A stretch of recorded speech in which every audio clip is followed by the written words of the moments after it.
Good afternoon again. You are in Senate Finance. It's Tuesday, March 12th, and we are doing voting list number 12. And are we starting with David? David's going to start with Senate Bill 84.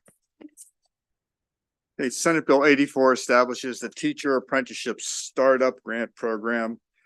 Its purpose is to provide opportunities to begin a career in education in the state to high school students, college students, and career changers. It develops a cohort of individuals qualified to work as teachers in the state and encourage local boards of ed to hire apprentices. The criteria for being a sponsor is detailed in the bill and must include at least 3 school systems, among others. You have a reprint in front of you. The similar bill passed the committee last year, and there were a couple amendments offered by the sponsor. If you go to page 3 of the reprint, you'll see that it adds that these apprenticeships must be approved by the Maryland Apprenticeship and Training Council. That conforms to existing practice and makes a clarifying change may develop rather than develops. There's another reprint that says that the criteria for a teacher apprentice must also be developed in accordance with the Maryland State Department of Education. So those are the amendments to the bill.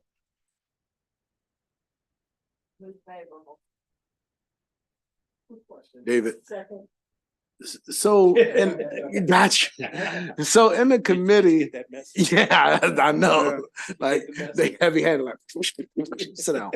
But in the hearing, he had testified that there's the recipient of this fund is going to be a nonprofit, so it's not like they're actually doing apprenticeships. I forget what it's called. No, I think you might be confusing this with another bill. That might be that might be another bill. This bill, the recipients are going to be school systems who work in conjunction with unions and others.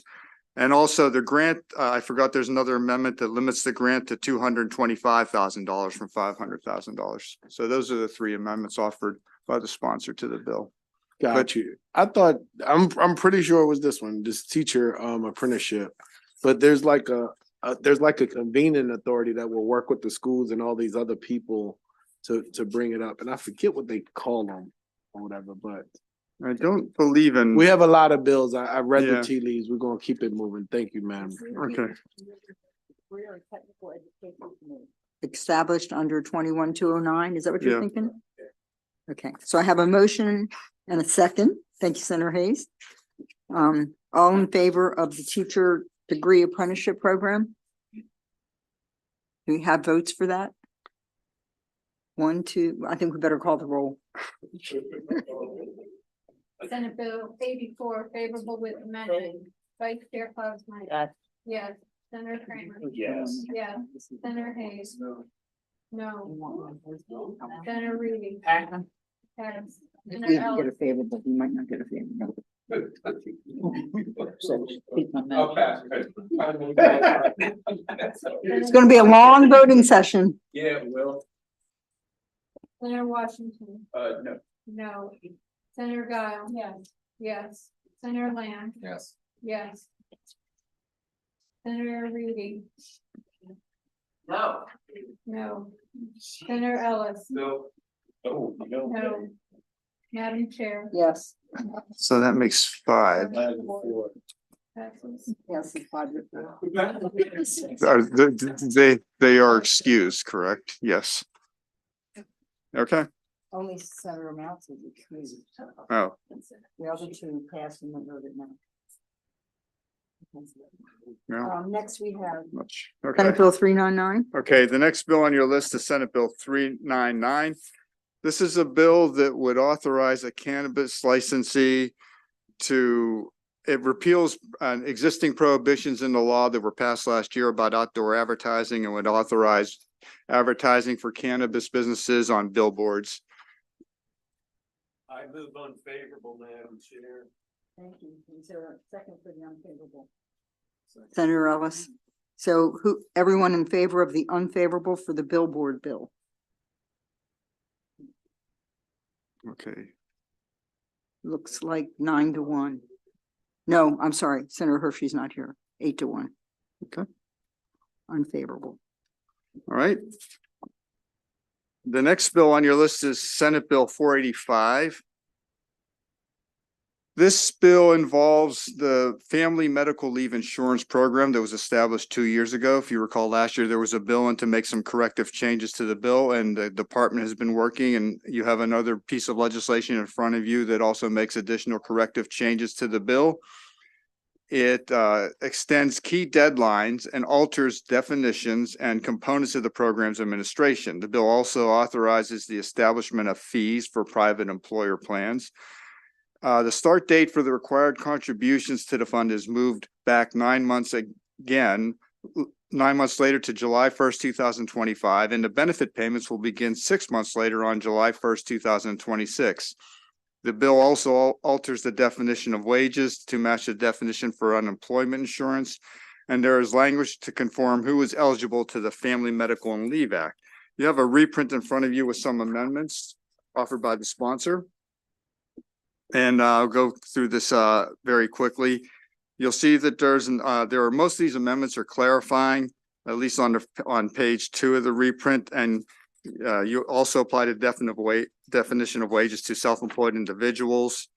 If you go to page 3, there's no amendments here, but these are more disclosure provisions for those who are participating in the program. If you go to page 4 on top, you'll see there's a change here for service member. This conforms with the Family Medical Leave Act.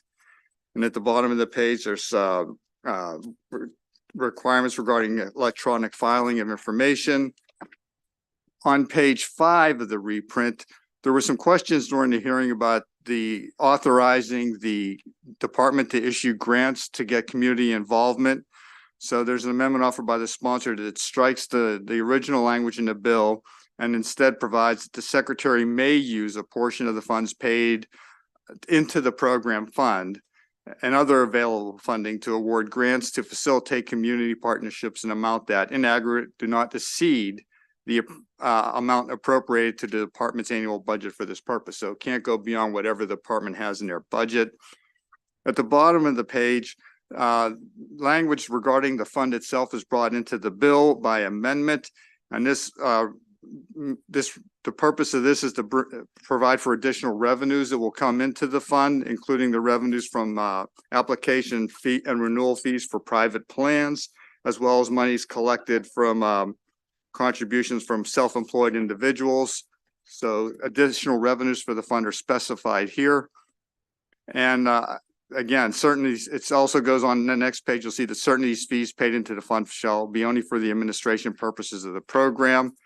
On the middle of the unnumbered next page are where the dates are pushed back to regarding the required contributions.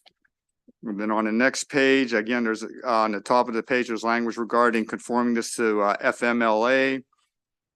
And in the middle of this page 6 of 9, this pushback, the date payments will begin from the fund, and as mentioned before.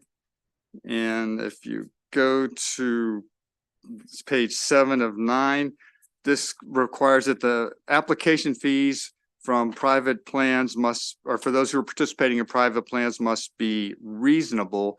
And the purpose of these fees, and to begin with, are the department believes since they're going to have to monitor these programs and do any enforcement activities related to those participating in private plans, that they should be reimbursed for their efforts. And the rest of the bill is conforming and adds additional changes to allow the department to more effectively implement the program. And the bill is moving through the House with these same amendments. Wait a minute, move favorable, and do I have a second? Senator Hayes, move favorable. Second. Senator Washington, second. Senator Reed, your question, please. So looking through this, number one, this bill is an acknowledgement that we got out over our skis a little bit. And we are trying to kind of slow it down and catch up. I'm not going to ask the analyst to answer that question because that's an opinion question, but I'm glad that those of us that warned in 2022 that, hey, if you're going to do this, don't do it quite this way. I feel a measure of vindication for whatever that's worth. I do have a question about the bill. The reasonable application fee. So that's struck out of originally this was gonna have a pretty large fee associated with. What was it gonna do for the private plans that to whether they meet the fees? I remember the original bill had there was concerns about that. So we're just saying that the department can charge a fee, but it has to be reasonable or. Mako had concerns about these fees because many of the jurisdictions, most of the larger jurisdictions, also the larger school districts were planning on testing the waters for getting a private plan, and they were concerned about the language regarding the fees. So the department actually worked with Mako and came up with these amendments, and Mako is fine with these amendments as you have in front of you. So they're okay with adding the term reasonable and specifying that these funds go into the fund itself, and also that they can't exceed, they can only be used for the administration of the program. And the fiscal impact on this now, because I noticed there's a governor including an annual appropriation. Oh, for marketing. Okay. All right. I was just checking it. Okay. Thank you very much. Senator Hayes, you have a question? No, Madam Chair, I just was going to make a comment to my colleague's question. I'm not sure we got over our skis, but I do want to give kudos to the Department of Labor, who's really, done a yeoman's job in engaging all of the stakeholders involved. And with that feedback, came back to us to make some amendments that are amenable, especially, not just those in the public sector, but also those that may be impacted by the private sector. And so I think we're a lot better off and a lot more informed than we were when we were contemplating this bill before. But definitely just wanted to acknowledge the hard work that the Labor Department has been doing and reaching out to the stakeholders to get us closer to implementation of a very successful program. Thank you, Madam Chair. Thank you. When do businesses and employees start paying the fees, and when is the program effective? The businesses will start contributing on July 1, 2025, and benefit payments will begin on July 1st, 2026. Okay, thank you for that. All right, we have a motion and a second. I think we should call the roll. Senate Bill 485 favorable with amendment. Vice Chair Klausmeier. Yes. Pass. Senator Kramer. Yes. Yes. Senator Hayes. Yes. Yes. Senator Reedy. No. No. Senator Ellis. Yes. Yes. Senator Washington. Yes. Yes. Senator Guy. Yes. Senator Vice Chair Klausmeier. I'm still passing. Can I do that? You can just say, you need to say yes or no. Thought I could just use it. Well, no, I guess. I mean, I didn't vote for it, so It's fine. Vice Chair Klausmeier. I mean, I don't want to stop the works. But it's gonna happen. You make six. Madam. Madam Chair, you No, make it's- six. Yes, Madam Chair is yes. You make six, so. 6-2. 6-2? Yeah. David? Okay. The next bill on your list is Senate Bill 620. The committee is second on this bill. The primary committee is EEE, and it's the Resources and Education for All Prisons Act, or REAP Act. And just to briefly summarize what the bill does, it establishes a process for inmates to access Pell Grants. The Department of Public Safety and Correctional Services is to work with the Maryland Higher Education Commission to do this process. And the idea is to give folks in prison an opportunity to get a college education through grants provided by the federal government. There are amendments to the bill in the reprint in front of you. There are amendments require the Department of Public Safety and Correctional Services to assist incarcerated individuals to access federal Pell Grants with assistance from MHEC and apply to USM institutions and selected community colleges. The bill came in applying to specific colleges, and this would apply to all USM colleges, including Morgan State and selected community colleges and Morgan State. And it also applies only to post-secondary education. The EEE struck out the role of the Department of Labor, who is responsible for adult education in the prisons and applies only to higher education.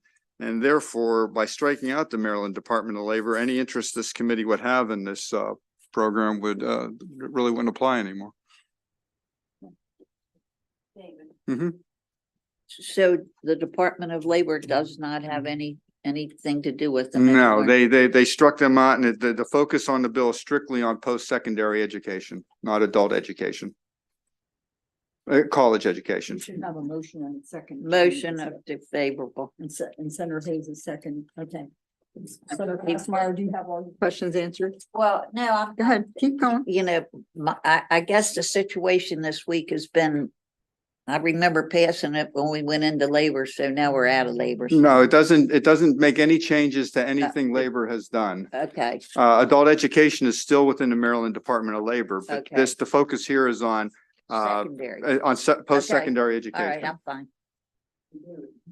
Any idea why they chose only these community colleges and not others? I think that was in the bills. I don't know if they changed the community colleges. I think No, that the was, community colleges look like they the same. It looked like they took Bowie and the global campus, which are yeah, both the University big of change they made was they applied it to the entire system, the entire university system Right. of Maryland. Maryland. They don't have St. Mary's College in here. That's the only other one. And because Morgan State was left in there, and it looks like the community colleges were all, I don't know why the sponsor chose to put just these community colleges in there. It's all University System of Maryland, and Morgan State is not part of University System of Yes. Maryland. No, the Remember, they're community separate. No, the colleges. community Oh, colleges. no, and then they list, oh, you're wondering why they don't have all the community. Yeah, they colleges. just have 4 of them. Okay, I'm sorry, I I was just misunderstood. Or what, 3 of them? That's okay. It gotta be a reason. I just wasn't sure if you knew the reason. It's okay. So we have a motion and a second. Oh, Senator Reedy. Question, and you may not know the answer, which is fine. Pell Grants, I'm gonna look it up. Are they competitive for the post-baccalaureate? So this is for like graduate programs, right? This is, well, not graduate programs. This is for post-secondary. And For college in college, general. yeah, for Gotcha. college. Oh, Pell when you- Grants are for college. Every time people say post-secondary, I always think graduate, Yeah, but it's no. post-high school, yeah. Yeah.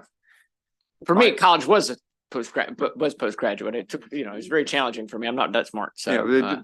this committee generally doesn't get involved with post-secondary education. Understood. Other than, I guess I'd be a little concerned that I'm all for our folks who are serving time in our correctional facilities, getting educational opportunities. I do worry a little bit about this with all the other things we have going on with it, and if it's competitive with other students, but I may vote against the bill and reserve the right to, like we all have, to change my mind, but thank you very much.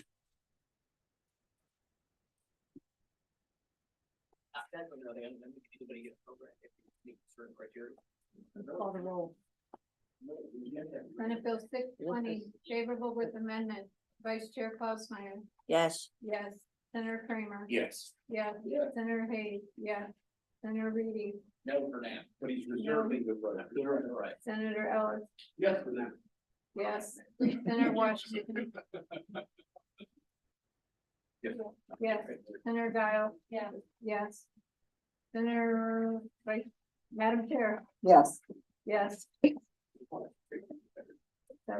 8-1, 7-1. 7-1. where'd the land go? Okay. That's right, Senator Lance. Okay. All right, the next bill on your list is Senate Bill 699. This is a local bill that alters how funds from the Community Reinvestment and Repair Fund are dispersed and distributed in Baltimore City.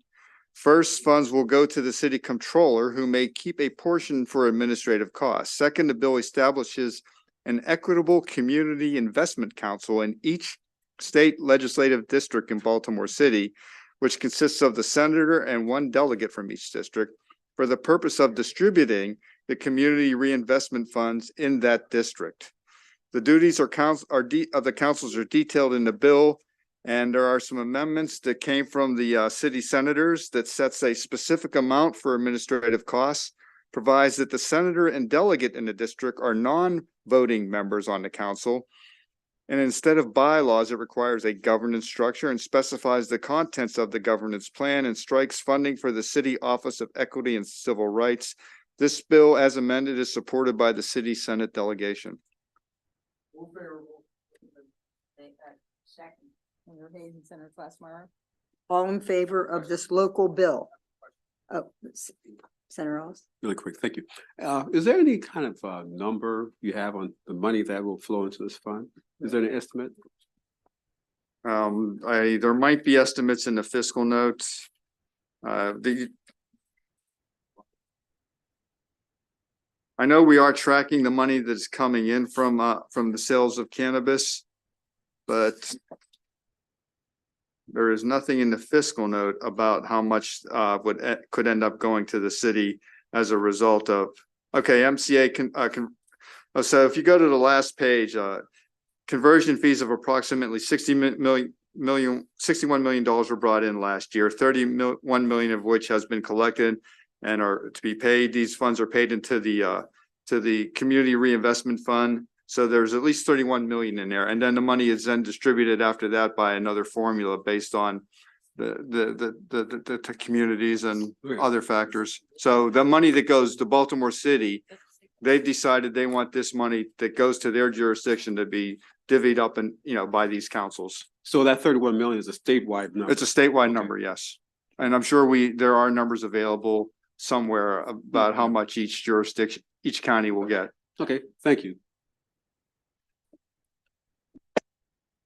This Senator is, Reedy? thank you. This is essentially a Baltimore City local bill. It just doesn't say Baltimore City local bill at the start of it, Yeah, right? but it's only in Baltimore City. This was. And it's the funds they would already get. It's allowing them to allocate how they want to allocate the funds they get. It doesn't draw down any more funds than they would normally get. I assume, I just want to kind of Yeah. say that sort of for the record. I'm just making sure I understood. Thank you very much. You're welcome. Senator Hayes? Madam Chair, thank you. And the only thing that I add, colleagues, so when we passed the bill, we gave the authority to our local jurisdictions. Our city council has already kind of adopted rules around this. There's some disagreement in how they did it. And so the senators come back and put some guardrails on how it should be distributed. And so, but every jurisdiction at the local level has the ability to set up their own process in their own jurisdiction. Thank you, Senator. So should we call the roll, or is everybody in favor of this local bill? Okay, unanimous. The next bill is very similar, Senate Yes. Bill 815. Senate Bill 815 is somewhat related to the bill you just heard, but it is a statewide bill, and it authorizes any county or coincidentally, an equity community investment council to designate an area in the county or the state legislative district represented by the council as a community reinvestment impact district. An area may be designated as a district if at least 4 or 5 listed criteria are met. Those are specified in the bill, including unfavorable economic indicators, a high infant mortality rate, high rates of overdoses or fatal overdoses, and the area has a history of redlining. The district must receive at least 20%. If you go the district model, you must receive at least 20% of the community reinvestment and repair funds distributed to the county or the council for at least 5 years after the district is designated. This is purely authorizing for every county in the state. Why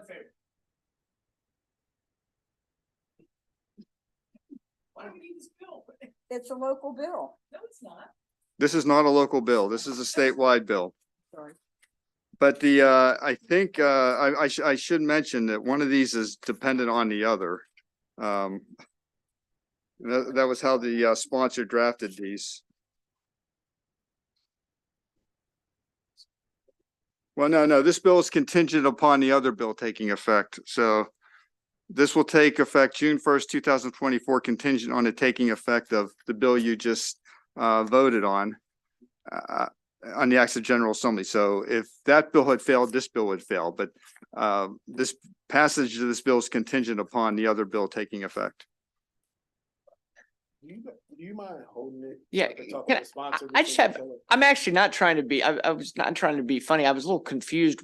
That is very strange why this would be contingent on a local bill taking effect.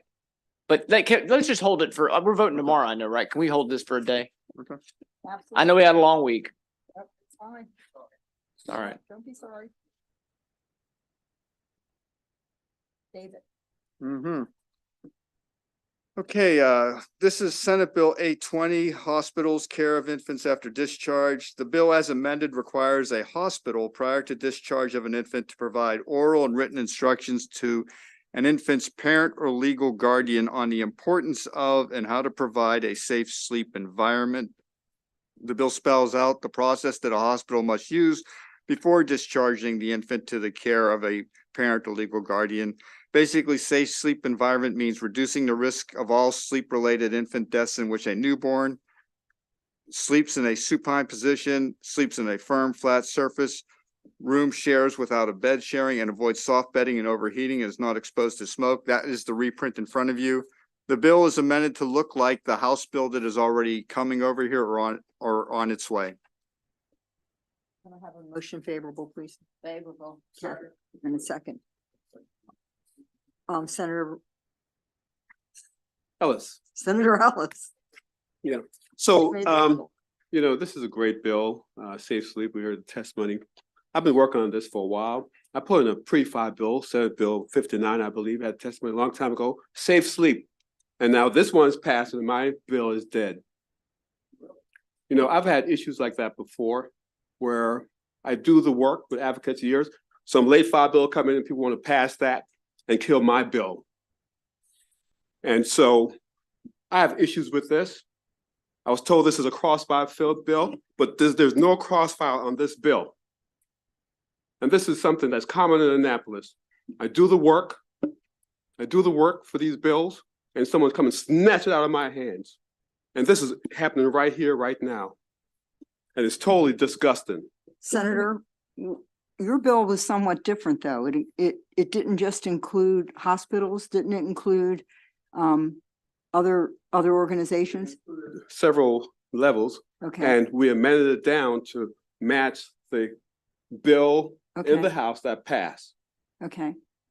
And that was done to match exactly that bill. Now, Okay. this bill showed up a couple of days ago, Mm-hmm. and it said that that's the crossfire, and now my bill is discounted. Let me And have so, let me have some time I to work talk with about this Dallas. privately, and No, I'm saying it publicly, okay. because that is disgusting. This same thing happened with my doula bill. I battled for 3 years with that bill.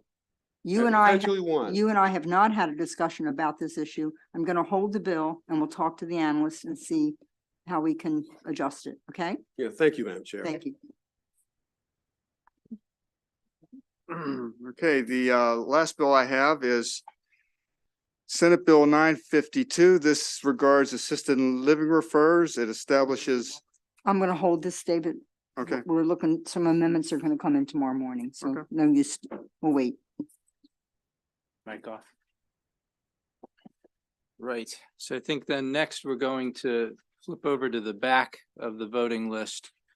And I'll present first Senate Bill 460, which as amended and shown in the reprint prohibits a payment to an individual made as compensation for serving as an election judge for a local board of elections in the state from being included when computing the wages required to be subtracted from an eligible claimant's weekly unemployment benefit amount. So the bill also prohibits the denial of unemployment benefits for failure to meet the general requirement that an individual be able to work, available to work, and actively seeking employment if the failure of that results from service as an election judge for a local board of elections. So the amendment just alters the mechanism by which the bill accomplishes the goal of the bill. And so it strikes provisions excluding compensation for serving as an election judge from the definition of wages, and then instead adds that compensation to income that must be disregarded for purposes of calculating an individual's weekly benefit amount. So this amendment was developed by the sponsor in cooperation with the Department of Labor.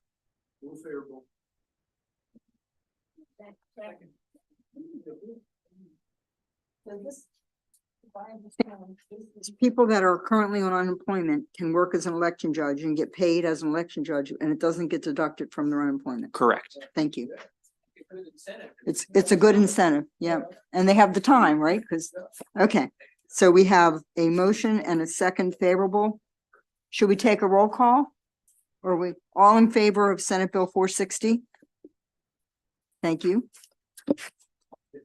Next is Senate Bill 718, which as amended and shown in the reprint establishes the Maryland Pathway to Nursing Pilot Program in the Maryland Higher Education Commission to provide practical and financial support to specified nursing students. The bill also establishes the Maryland Pathway to Nursing Advisory Committee with specified membership to assist the Secretary of Higher Education in the development and implementation of the program. So by December 15th each year, the Secretary must report to the Governor and the General Assembly on the implementation of the program. Can I have a The- motion, please? Move favorable. A second? Senator Al, did you second? Thank you.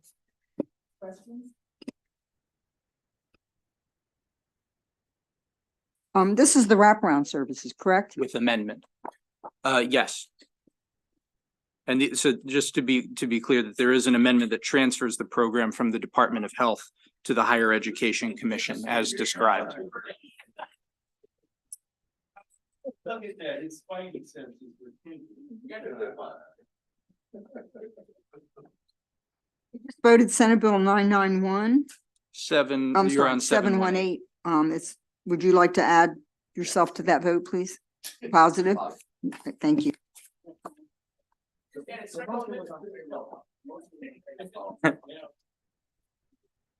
All right, the next bill on the list is Senate Bill 991, which establishes the Language Assistance Services Pilot Program to provide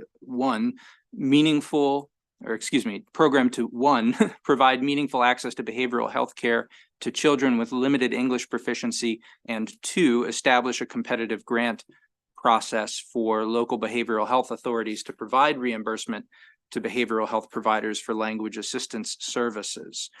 By October 1, 2024, BHA must adopt regulations to implement and administer the program. In fiscal 25 and 26, the governor must include $120,000 in the annual budget, and BHA must award at least 3 grants of $30,000 in fiscal 25 and 26. The bill terminates after 4 years. There are no amendments.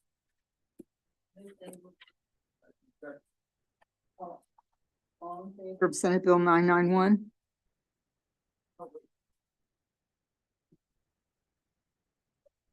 Okay, thank you. 9-0 favorable. Thank you. The next bill is Senate Bill 1005, which alters the composition, powers, and duties of the West North Avenue Development Authority, or WNADA. It establishes that the authority is a body politic and corporate and an instrumentality of the state, and makes the authority permanent. So the bill also creates a special fund to carry out the purposes of WNADA, creates a board of directors for WNADA, generally consisting of existing authority members, and exempts WNADA from specified provisions of state law. So generally, the bill modifies the statutory structure of the authority to more closely align with that of an economic development authority. And there is a delegation letter in the file approving of the bill. There are no amendments. All in favor? It's unanimous vote. Thank you. While we're on this page, I'd like a motion unfavorable for the 3 withdrawals. Kill my own bill, move unfavorable. And a second, please. Okay. Senator Reedy and Senator Hayes were the motion, and all in favor of the unfavorable. Unanimous. Thank you. Back to, excuse me, back to the other side of the list, Senate Bill 22. This bill requires the governor, instead of the mayor of Baltimore City or the president of the Baltimore City Council, to appoint 3 regular members and 1 substitute member to the Baltimore City Board of License Commissioners. The bill specifies that a member of the board is subject to the conflict of interest rules of the State Ethics Commission, and that a member or employee of the board must comply with the public ethics laws of the state and the financial disclosure requirements set by the State Ethics Commission. Their amendments being offered by the sponsor, supported by the city delegate or the local delegation. And the first amendment, the amendment would require the executive secretary and the deputy executive secretary of the Board of Licensed Commissioners for Baltimore City to be residents of the city or have served in city government for a minimum of 5 years immediately preceding their appointment.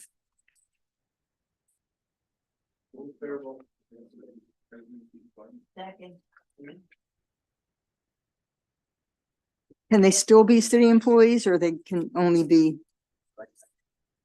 They can It's only an be or, I Board believe. Board of Licensed Commissioners. It's or. Okay, or. Yeah. Do we have a motion and a second on Senate Bill 22? It's a local bill.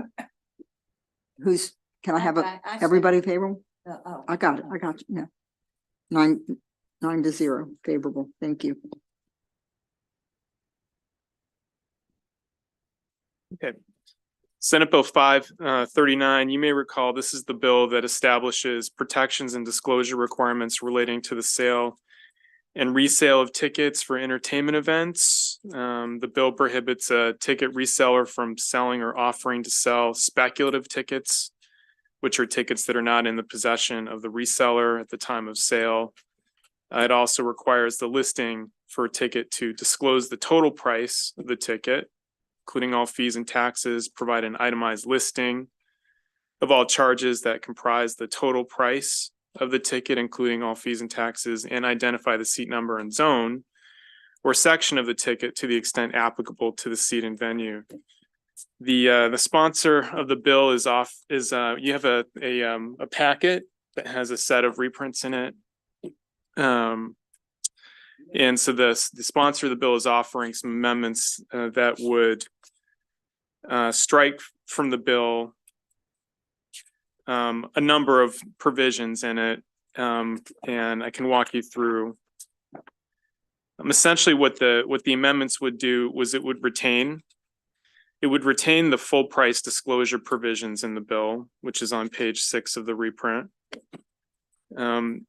It would retain the ban on speculative tickets, which is shown on page 7 of the hand-marked reprint.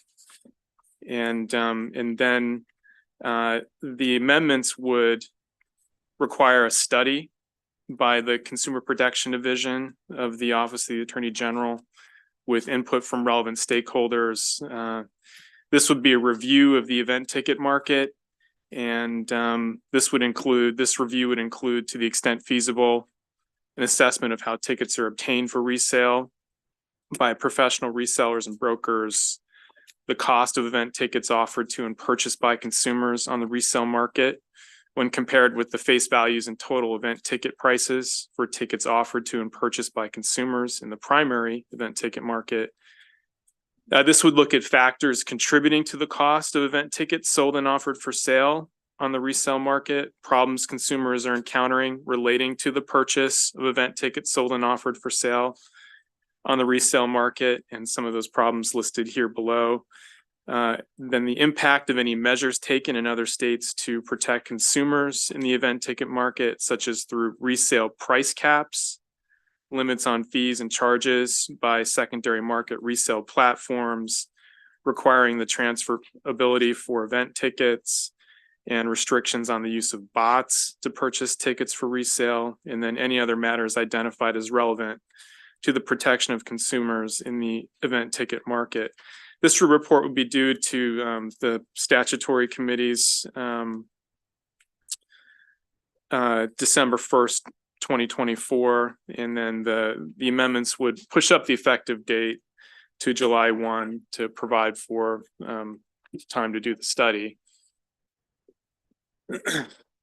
So those are the amendments that the sponsor is offering. So there's no cap. There's no provision anymore relating to transferability of tickets. There's no provision in there anymore that would require certain information to be provided to the primary ticket seller in those set of amendments. I'm sure.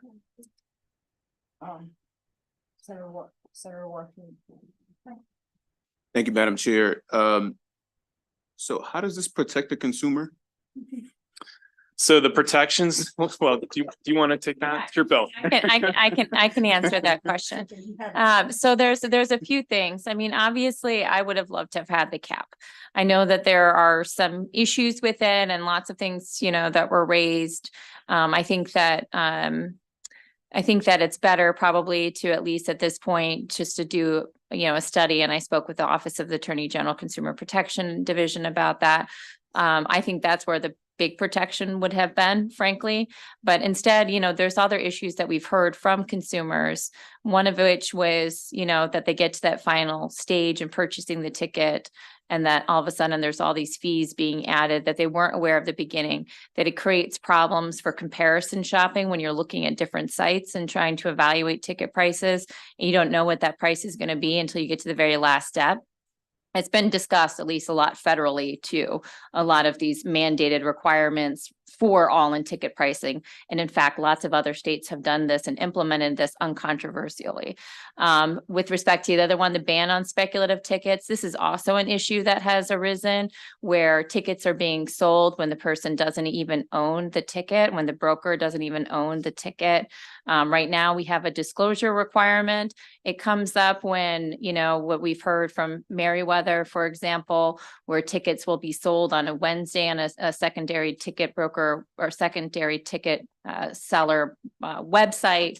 Those tickets don't go on sale until Friday directly from Meriwether. You could purchase them for a lot cheaper once they do actually go on sale. And so it creates this false urgency that you have no choice but to buy that ticket on that Wednesday, even though the person that's selling the ticket doesn't even have the ticket. They're basically hedging their bets that they're going to get that ticket later. And then they are able to pocket the difference. They can sell that ticket to you for $500 on Wednesday. They can buy the ticket from Meriwether on Friday. You think you have no choice because you think the tickets are sold out. So I do still think that there are strong consumer protection measures here. Would I've liked to cap, of course, but it is where it is. And I still think that there are strong measures here to protect consumers. Thank you. Thank you, Madam Chair. Does that answer your question? Yeah, thank you. Thank you. Thank you for that. I know you worked really hard on this bill and you kind of did your own study before Indeed. this. Indeed. But I wondered, so just to clarify, there's the competitive, the ban on ticket sales before they actually are sold. And then there's the other piece about competitive prices or the fees. The fees would be upfront instead of being on the back end. Are those the major two pieces? To clarify, so there would be a speculative ticket ban. So this would prevent anybody from selling a ticket when they don't own it, which I think is fair. We can't sell something we don't own. Two, it also mandate greater transparency in ticket prices on that very first stage. Also, not only greater transparency in ticket prices, but things like seat locations, things like that at the outset what you're getting. And that when you're comparing prices, that way you have all that information there up front, that you're not surprised by something later on the very last stage. And then the last thing that it would do was, to kick a study over to the Office of the Attorney General and to look at all of these issues that, have arisen that have been pretty alarming nationwide, including bots and other, other factors that have been driving up ticket prices, and something that, we've heard considerably in the news. So I hope, does that answer? Kinda. Okay. All right. Thank you. Sure. Right, so I know originally when we first contemplated the amendments, we were looking at just the sporting arenas, and then there was some concern about performing arts. All of that is now off the table with these amendments. There's no, the issue that we were debating was around the caps, and so there is no caps in the bill, so there's no need to exempt sporting events versus arts events or anything. Right. Yes, that's exactly correct. Since we don't have the cap, there's no, I would note though, that there was an issue raised to us about speculative tickets in the sense I that like that. season ticket holders, right, They are effectively, when they sell, there's some concern that if we weren't clear in the law, that they may have something that they don't actually own if they go to the play, if your team goes to the playoffs. But by this language, where we say it's effectively, I can't remember how it's worded, but you have rights to that ticket later. So you do effectively own it. If it's something that's in your legal custody control, that you're going to get that later. So even if your sports team, your team goes to the playoffs, Ravens go to playoffs, you're still able to sell that ticket because you do have ownership of it. So. Thank you. Two questions, and I know Senator Giles worked very hard on this bill. I think there's a lot of the concerns have been heard, and I do think a study is necessary. I think that's great. Why not study also the primary market as well? Could we add that in? Because I know some of the complaints have been like monopolies and Oh, yeah. which I agreed with. And I do agree about the speculative ticket 100%. I think that's a good provision here. So that's my first question. I had a second question. I'm not trying to nitpick. I mean, I think there's been a lot of good work done on the bill. Yeah, I mean, that's a good question. I mean, I would note that it does say, for example, on the second page of the study directive, cost of event tickets offered to and purchased by consumers on the resale market when compared with the values and total event prices for tickets offered to and purchased by consumers in the primary event ticket market. There's other problems consumers are encountering related to the purchase of event tickets sold and offered for the resale. Okay. And I don't disagree with you that there's lots of problems with the primary ticket market. I do think that with respect to Ticketmaster, that there are a lot of federal issues, including antitrust type issues that we can certainly examine here. And I do think that the way we wrote this language here in the study language is sufficiently broad enough. And we're also going to send a letter to the Office of the Attorney General that breaks it down a little bit more of what we'd like to see in this study as well. And, I'm happy to work with you, Reedy. Yeah, Senator Reedy on that. And happy to throw that in there. But I would just posit that in the experience of looking at these issues, I do wonder whether or not attacking the behemoth that is Ticketmaster should be done at the federal level. And there's things at least that we can do here in the state to protect Maryland consumers. Okay, thank you for that. And I appreciate it. I'd be happy to look at the letter whenever it happens and be a part of it. And maybe we can at least mention that in there to be sure it's Absolutely. on the record. The second thing I have is where we define, where in the bill it defines listing for a ticket, clearly and conspicuously disclose the total price of ticket and all fees and taxes. I had another amendment drawn up that I wanted to maybe talk about when it's appropriate. I don't know that this bill needs a tons more. I know you're probably amended to death, but that had a way of it kind of, there's language given me by somebody I thought was pretty good for defining that. So I don't know if there's an opening to talk about that later. I know we haven't moved in second, or have we moved in second in the bill? No, but I would like to, and we're running out of time on a big bill like this. Understood. I really would like to have a motion a second, and if we're gonna vote it out, let's do it tonight. Have we seen what's coming out of the House yet? It's my understanding from speaking with our leadership here in the Senate that the House wants to see what we've sending over, and Yeah. there is a sense that we need to get this out expeditiously, Madam Chair. Can we move it and then confirm? For what it's worth, Senator Reedy, I mean, I'd be happy to discuss with you later if there's something that, if you think that's reasonable suggestion for a floor amendment later, but I mean, I would prefer to get it out and we can have some of those discussions later. Yeah, I think that's fine. Let's talk. We could talk offline about that. Thank you. Patrick, go ahead and tell us what you just said.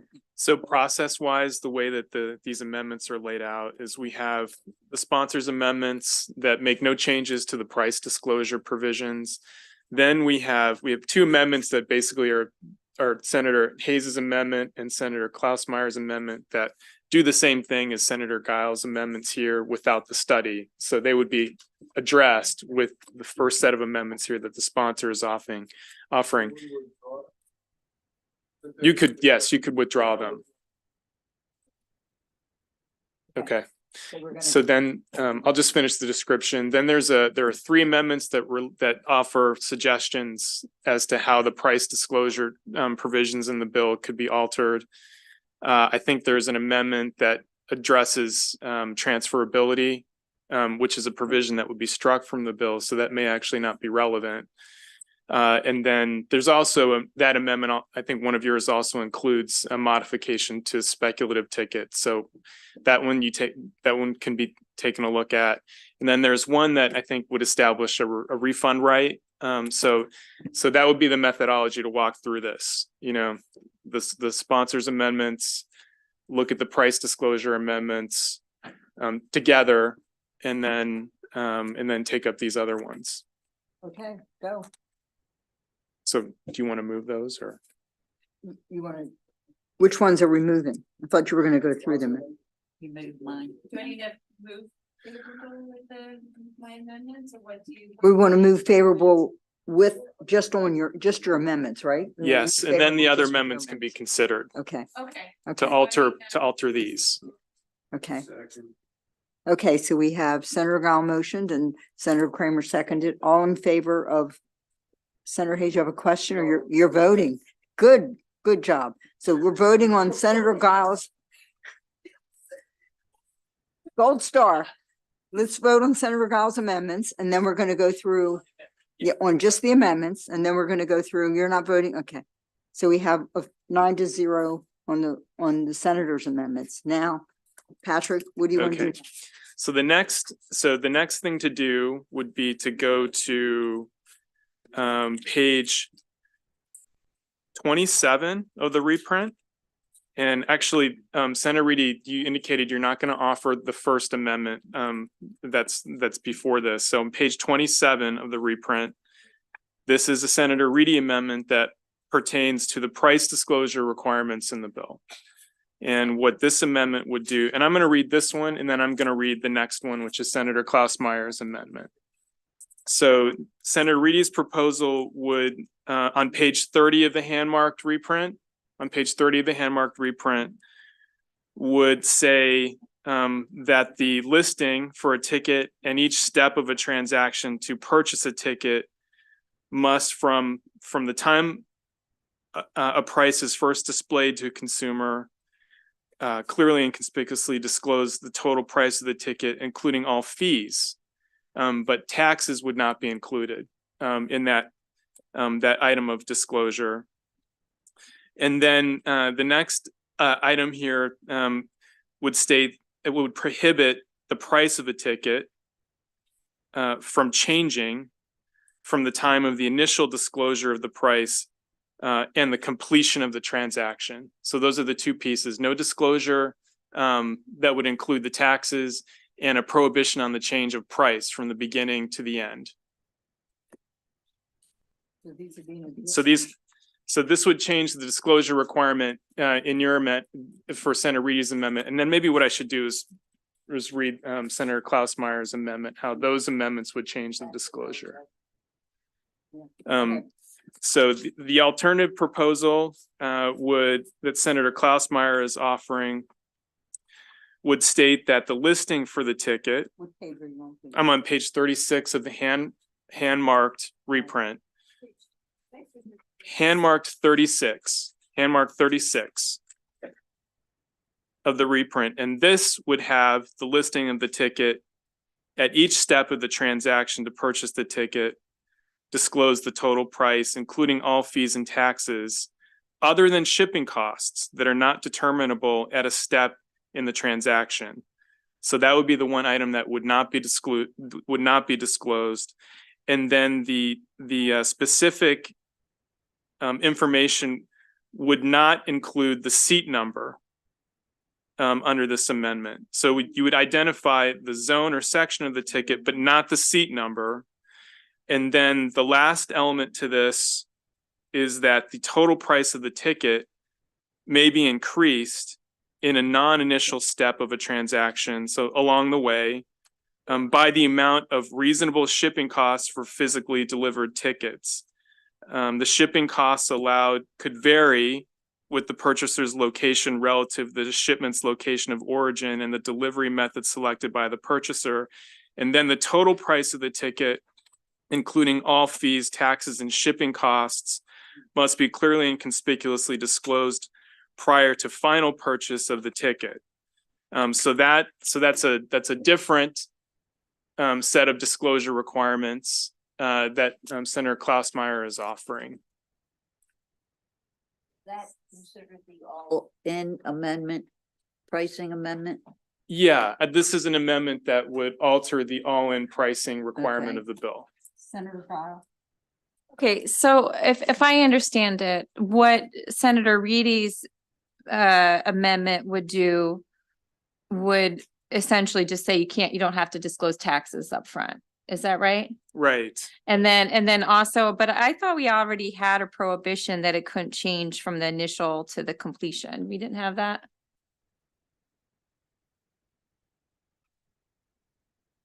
I just thought we already had that. I mean, and for what it's worth, Patrick, I'm not sure if this is known, but I mean, taxes are, it's fine. I don't care if it could probably change depending on your location in the state, maybe, I don't know. So I understand that there's a little bit of, unknown at the very first page.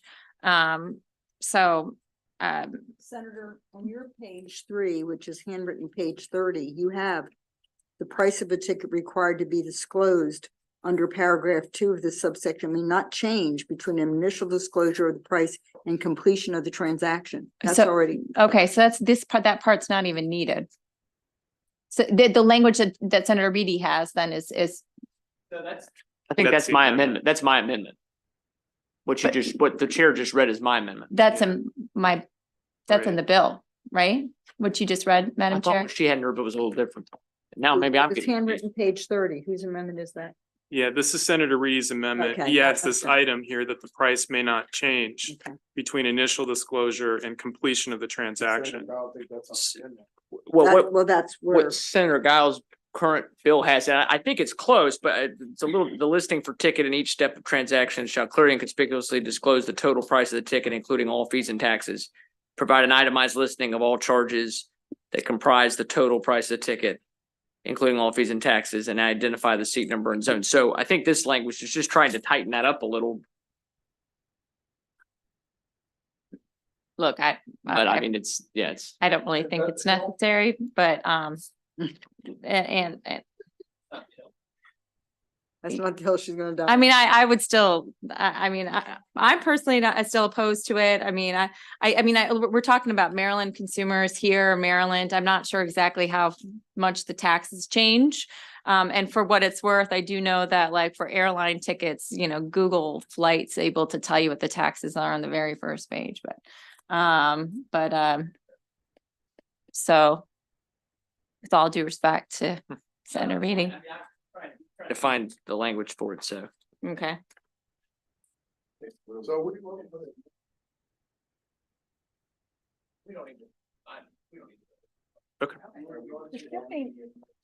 The shipping question is interesting because you could be buying a ticket to see a concert in Vegas and it has to be mailed to you. And if they do a FedEx, it could be $25. True. Yeah, but that's, so shipping costs is fine. If you want to leave that out, but I think what Senator Klausmeyer's amendment does is a lot more than just the shipping costs. But I'm fine with the proposal to say that, yeah, you can't calculate the shipping costs if you need to physically ship the tickets to somebody. Fine. Well, I think the total cost should disclose the taxes and the shipping. I mean, that's all part of the total cost of the ticket, Right, right? right. I mean, so I think, yeah, that in essence, that is what this amendment is it provides for a change in the disclosure from the initial disclosure to the end to reflect changes in the shipping cost. Right. So on the very last page, on the very last final step, it could be off by that. We're just saying that that's okay, that could be a difference. Yeah. Right. Right. Okay, that's fine. And that's, I mean, I know with that, but what you were talking about earlier were some other amendments that she had. Yeah, later. We'll get to those later. Okay, So But this is her amendment relating to the price disclosure provision. but is that the 30, the hand number 33? Because you also got the seat number and that's also in that same one, right? This is hand number 36. Hand number 33 is the same amendment language that's reflected in the reprint. You know what? I don't, the 36 that I have, the page 36 is like a reprint. that I Right, that's a reprint that's showing the amendment that's listed here for Senator Klausmeyer on page 33. have. Okay, okay. Yeah. With that amendment. I'm then? okay with the shipping cost and tech. That's fine. And the, If and the it's physically amendment. being shipped, that's fine. The other part of the seat number, if that's the second part, then I don't, That was a different amendment. okay, all right. Fair enough. Oh, yeah, I'm sorry. I take that back. That is part of this amendment. I'm sorry. Then Thank you no. for the clarification. So the disclosure requirement would be altered so that they wouldn't have to list the seat number, which is currently in the bill. It would strike that requirement that the seat number be disclosed. They would only have to disclose the zone or section of the ticket.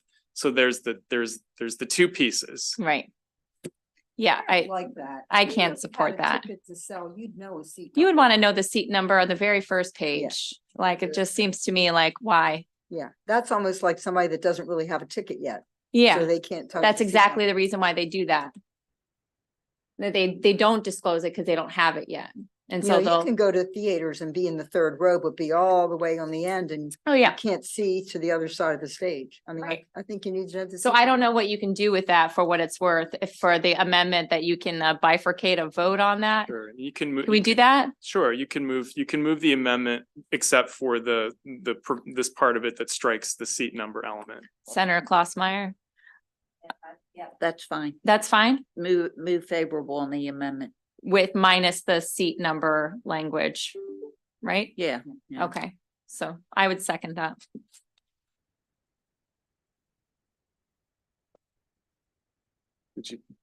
So we have a motion in a second. Oh, okay, you want to take a vote on that amendment? Do we need to? I think we do, right? She, We Break got it it. down. Okay, Senator Fallon. everybody, yep, page 36 amendment, including now need the seat number. Okay, yep. unanimous. Go ahead. Okay, so this amendment on page 39, Senator Reedy's amendment. So this is the amendment and then the reprint of the amendment that follows. And so there are two pieces to this. One relates to transferability of tickets, which may no longer be relevant since that's being struck from the bill. The second piece would alter the definition of a speculative ticket. On page 42, you can see that the definition of a speculative ticket is listed there. And so that it would be a ticket that is not in the actual or constructive possession of a reseller at the time of sale, advertisement, or listing. And I think if you go to page 45 of the reprint, you can kind of see how this plays out. So that's the current ban right now says that a reseller may not sell or offer to sell speculative tickets. So the prohibited act is if you're not in possession of the ticket when the ticket is sold. But I think there would be more conduct that will be prohibited under the bill with this expanded definition. So if a ticket was advertised and you weren't in possession of the ticket, that would be a violation. Yeah, that's good. I like that. Did we discuss the? Did we discuss the rights holder language, Patrick? So the rights holder language, I think, mainly pertains to the provision that deals with the prohibition on transferability or resale of tickets. Okay. But by accepting the amendments that the committee did, your amendments, that provision has been struck from the bill. So the rights holder So we do language need is to no longer consider it. relevant. Okay, so that's reassured that that's the rights holder, because I don't like the rights holder language, and so I absolutely can rely upon your representation that language is not going to be in there, So right? Page 42 that defines the right holder means a person. We don't need that. That won't be in there. Okay. that Correct. won't be in there. Okay.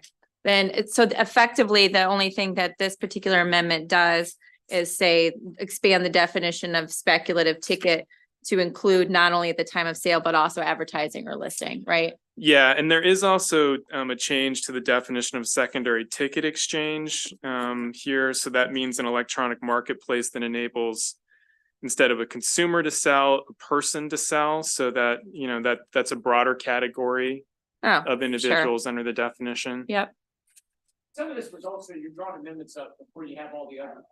That's fine. Yeah. I don't know, but it's fine with me.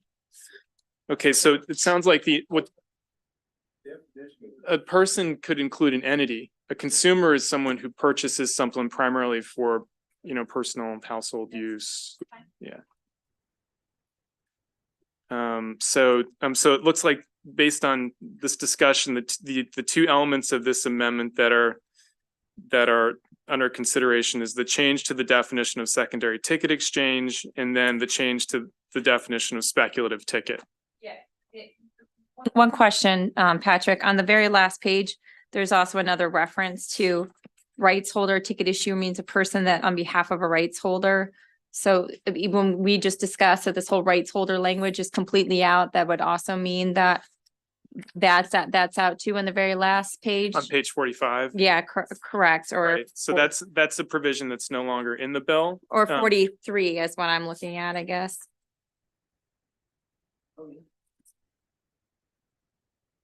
Yeah, the definition of a ticket issuer would mean a person that on behalf of a rights holder issues initial tickets for an So I- entertainment event. So again, the definition of ticket issuer connects with bringing in this concept of the rights holder, which connects with the transferability provision. So I think that would not be relevant based on how the bill has been amended with the first set of amendments. So long as there's no reference to rights holder whatsoever and whatever we do here, I'm completely fine.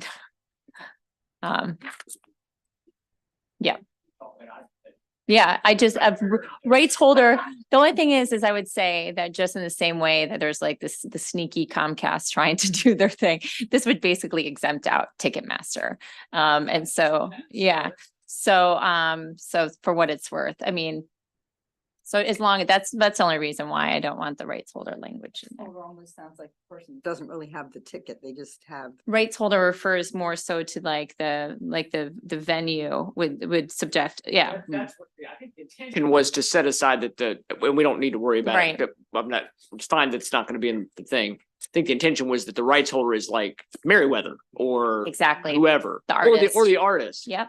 But yeah, I definitely don't want anything that. We definitely don't want anything that exempts out some behemoth that Yeah. we need to get a handle on. So Yep. that's fine. Agreed. No problem. So the amendment is to change the definition of secondary ticket exchange and to change the definition of speculative ticket. That's here on page 42 of the Handmark reprint. So we need a motion and a second for the amendment on page 42. Thank you. Do I have a second? Senator Fowle, Senator Lamb, all in favor of the amendment on page 42? Okay. Unanimous. Okay, and then the last amendment is Senator Klausmeyer's amendment on page 47 of the bill. This is shown on Handmark 52. And the provision issued is subsection E. This new subsection E. And this provision would say that a ticket issuer, secondary ticket exchange, or reseller shall provide a purchaser with a full refund of the total amount paid, including the price of the ticket and any fees and taxes. If the ticket purchase is counterfeit, the event for which the ticket is purchased is canceled, or the ticket fails to conform to the description as advertised or is represented to the purchaser by the seller. Whose amendment is that? Senator Klausmeyer's. Yeah. I like this overall. My just one issue that was brought to my attention is, let's say, like who's the one that's doing the refund? Like if a ticket, let's say like when Merriweather sells a ticket for like $100 or something, and then it's resold on a secondary ticket market for like $200 or $300 or something. If the show is canceled, is by this language, is Meriwether going to be obligated to refund the person the $300? You know, even though the ticket was originally only purchased for $100, you know, I don't know if there's any way to make the language clear that, you know, that it has to be ultimately sold the full, however it was bought, whoever's doing the refunding has to be the one that was, you know, whatever the amount was at the beginning or what it's for. I'm not sure how to fix that problem. Okay. I mean, I think, you know, in that situation, it could be under the way that this is written. It could be the ticket issuer. Yeah. You know, the person could seek a refund from them. Or at their election, they could seek a refund from the reseller or the secondary ticket platform. Yeah. It's like some way to say whoever got the money has to give it back, right? Yeah, some way to say that, you know, that the refunds may be covered from the entity that the purchaser bought the ticket from. Somehow way just to make it clear. I just don't want somebody later to go back to Meriwether and say, you canceled the show. I paid $200 on StubHub. I want my $200 back, but Meriwether is going to be out by that. I mean, I realize that it's probably like kind of a stretch, but I do think the language could be tighter. So I don't know how you want to handle that. Can you do that? I don't know. I can take a look at it, see, you know, if there's a way to tighten it up. I mean, don't we already in the language to begin with required a refund?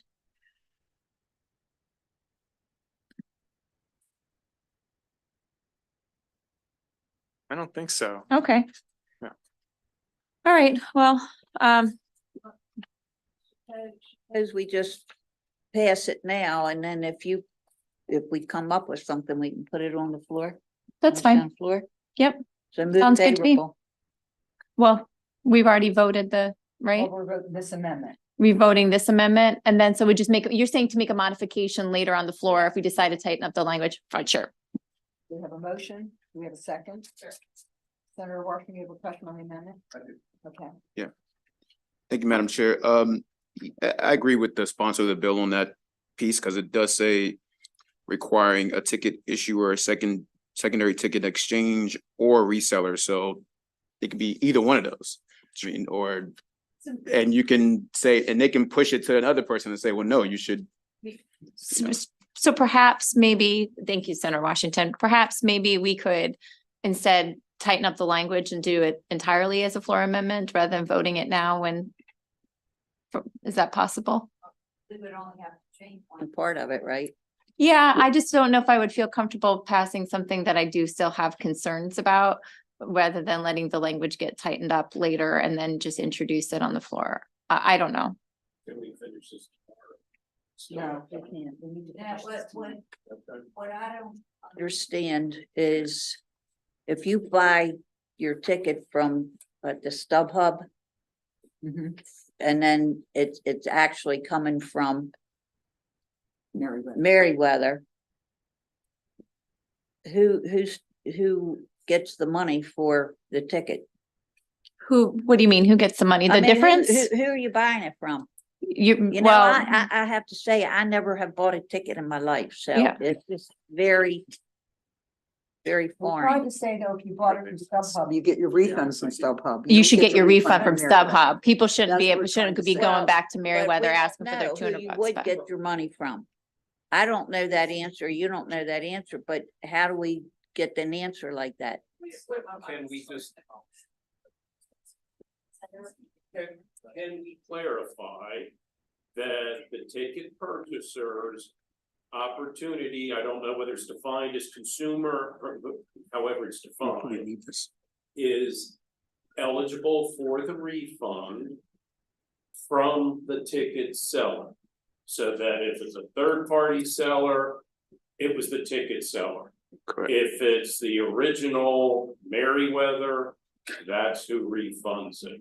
So that it's simply from the ticket seller that made the sale to the consumer.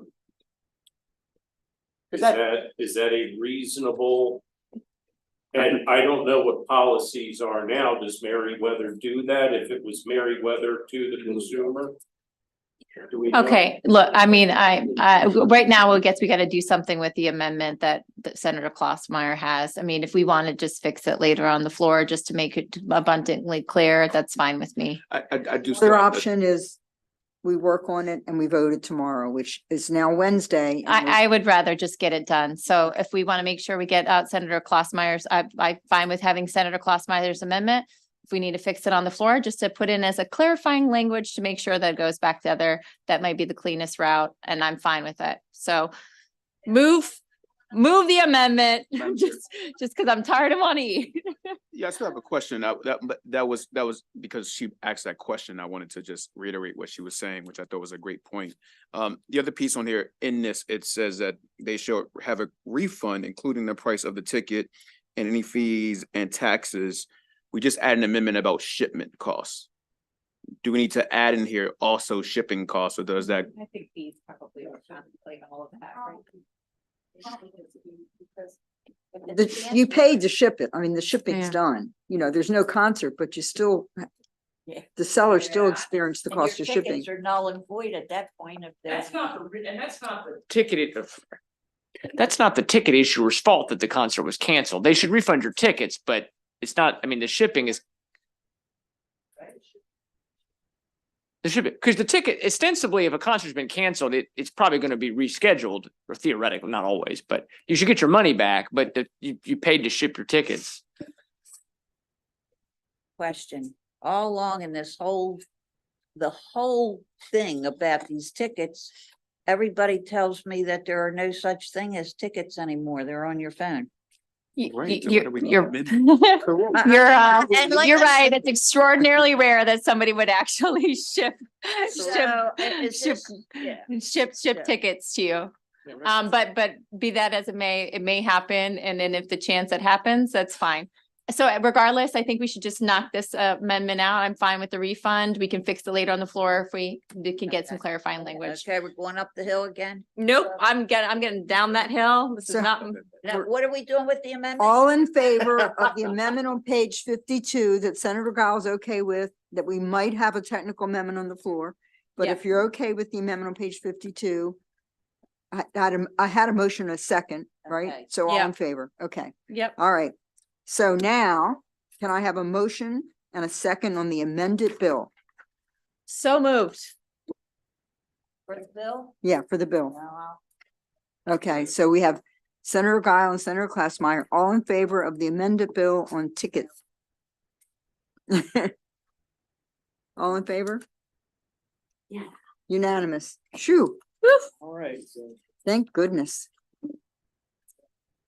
The last bill Oh, we still got the bills. is Senate Bill 950. This alters provisions of law relating to the provision of sexual assault forensic examinations to allow exams to be conducted through telehealth. It also requires the Maryland Sexual Assault Evidence Kit Policy and Funding Committee to study and make recommendations on the feasibility of a telehealth program that includes the use of the TeleSafe pilot program framework, which is a program currently in use in Pennsylvania. The amendment clarifies that the bill authorizes peer-to-peer telehealth examinations as defined in the bill. No opposition to this at the hearing. The House, I believe, is moved this identical set of I have a amendments. motion on the amended bill. Senator Lamb, a second. Senator Klassmeyer, all in favor of the amended bill, Senate Bill 950. All in favor? Unanimous. Thank you. Whew, that's it. Whoa, we heard about you real quick.